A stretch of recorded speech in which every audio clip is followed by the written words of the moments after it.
concerned do you think the 49ers are about Lance? When I say the 49ers, it's not one person. It's the head coach, it's certain players. Like, what do you think the private whisper chatters are around the organization today? I think they're being very blunt and matter of fact with the things that are going on. And I think if we can see the stuff with the offensive line, they can. And I think that that's a lot of what this needs to be talked about is they still don't have the rotation.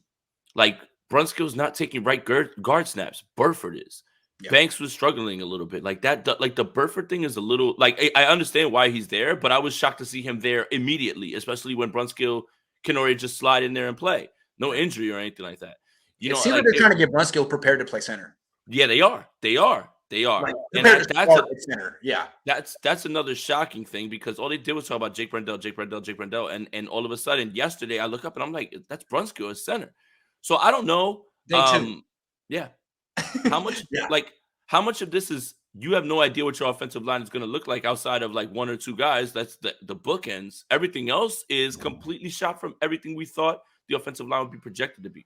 And yeah, a little bit of it is like, look, Traveris Ward and Emmanuel Mosley have been incredible. Like you said, Juwan Jennings can't win on the outside.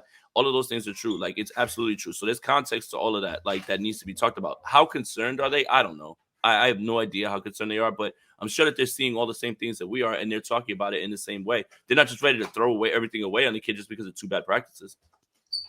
No, I mean, I think players in the locker room have to be wondering, is he ready?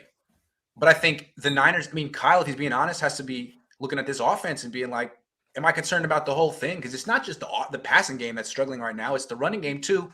And there's no tackling, but this is a lot of running backs getting stopped, having nowhere to go at the line of scrimmage. I don't know. It seems like what they have on this offense, they have a lot of talent on the defense. But on this offense, they have Trent Williams, Debo, 2 elite players. After that, Ayuk's good, not great. Kittle, he's not dominating now. Maybe he'll dominate in the season. Maybe they're just, conserving. I don't know what the word is. But I just feel like they're lacking talent on their offense. And it's not just the offensive line. It's like quarterback, running back. Like, what do they really have outside of Debo and Trent Williams? I don't know. I don't know. That's the thing. It's like nothing about this offensive line feels like it's set yet. And that's like another thing that you need to consider, because everything kind of felt like you have reasonable answers right away. You have Brunskill at right guard right away. You have McGlinchey, you have Williams, done. You have Aaron Banks slide into his natural position. You know that you're going to take your lumps there, but at least he plays that position. And the Jay Brendel thing was the one that we're like, well, we don't know what's going to happen with him because we don't know the actual reps that he's taking, all of those things. So it's tough, man. Like to have all offensive stuff happening. Trey's not exactly lighting things up either. All of that stuff matters. And that's all kind of mixing into this perfect storm of where we're at right now after 3 days. Trent Williams the best. Daniel Brunskill is a starting caliber right guard. Now he's going to play center. You don't know how – I didn't think he was particularly solid starting center. Maybe he will be. That's to be determined. McGlinchey is a solid starting right tackle when healthy. He's coming back from an injury. So, yeah, I think there's big concerns on the offense, but again, the best thing is that it's July. Yes, absolutely. Demon says, you think we can trade Jimmy for a decent center? No.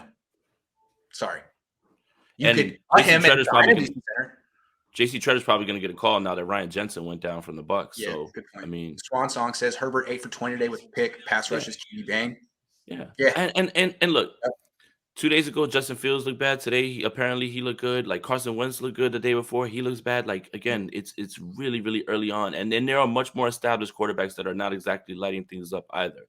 You could be concerned, but you can't be overly concerned. Out the window right now after 3 practices. That's Josh says prediction for end of the season.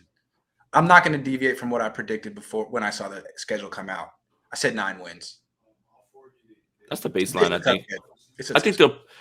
It is, and there's just certain stretches that it is, but there is a way that the 49ers could start pretty good to start and have a good that can springboard them, right? If they go into Chicago and they whip the Bears, they beat the hell out of the Seahawks, they're 2-0 now. All of a sudden they're rolling. Maybe they feel a little bit better about game 3. And then those are the games that are going to be tough. Like going into Denver, Monday Night Football, that's a primetime game in Denver. Those are the games that are really going to be up and down. But, if they win those 2 games in a big fashion, then that could springboard them and possibly start pushing them in a different direction. So. Yeah, because they're going to have a great defense. The question is the offense a mess? If it's not a mess, if it's a lot like it was last year, where it's, he can run the ball, then they're going to win some games.